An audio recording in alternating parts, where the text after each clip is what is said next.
যারা কমপ্লিট জাহান্নামী, এরা আমাদের মানে বিনা হিসেবে জাহান্নামী যারা, এরা আমাদের মুসলমান ছেলেদের আইকন। হ্যাঁ, মেসি কি জান্নাতি? জান্নাতে যাবে? মেসি যদি এখন এই অবস্থায় মারা যায়, তাহলে ও কিভাবে আমার আইকন হয়? আমি ওর নামের লেখা টি শার্ট পরে কিভাবে ঘুরি? তার প্রতি আমার ভালোবাসা কিভাবে জন্মায়? কিভাবে জন্মায়? আমি তো মুসলমানের সন্তান। আমার আইডল হওয়ার কথা ছিল মুহাম্মদ রাসূলুল্লাহ সাল্লাল্লাহু আলাইহি ওয়াসাল্লাম। আমার আইডল হওয়ার কথা ছিল আবু বকর, ওমর, খালিদ ইবনে ওয়ালিদ, মুহাম্মদ বিন কাসিম, হ্যাঁ, মাহমুদ গজনবী, এরা আমাদের আইডল হওয়ার কথা ছিল। আজকে আমাদের আইডল কারা?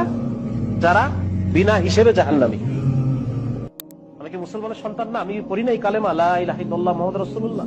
তাহলে এই ধরনের যারা আল্লাহকে অস্বীকার করে, যারা শিরকে নিমজ্জিত, কুফরে নিমজ্জিত, সিনার মধ্যে নিমজ্জিত, এই মানুষগুলো কিভাবে আমার আইকন হয়? এজন্য এইটা মনে করার কোনো কারণ নাই যে আমি এখন আমার যে যৌবন কাল, এটা আমি যেভাবে ইচ্ছা সেভাবে চলবো, বৃদ্ধ বয়সে গিয়ে আমি ভালো হয়ে যাবো। এটা যদি আমি মনে করি, আমি অনেক বড় ভুল করলাম। আমাকে এই দুনিয়া থেকে যে কোনো সময় চলে যাওয়া লাগবে। আমি যে কোনো সময় এই দুনিয়া থেকে যে কোনো সময় চলে যাবো। আর এখন মৃত্যু হওয়া মানে এখনই আমার আখিরাত শুরু হয়ে গেছে। বুঝা গেছে? এখনই আমার কবর, হাসর, মিজান, আমার আখিরাত শুরু হয়ে গেছে।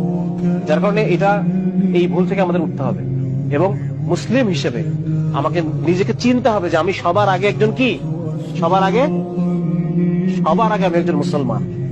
আমি আল্লাহ তাআলার বান্দা। আর বান্দা মানে আমাকে আল্লাহ তাআলার প্রত্যেকটা হুকুম ফুলফিল করতে হবে, আল্লাহর আদেশগুলো আমার মানতে হবে।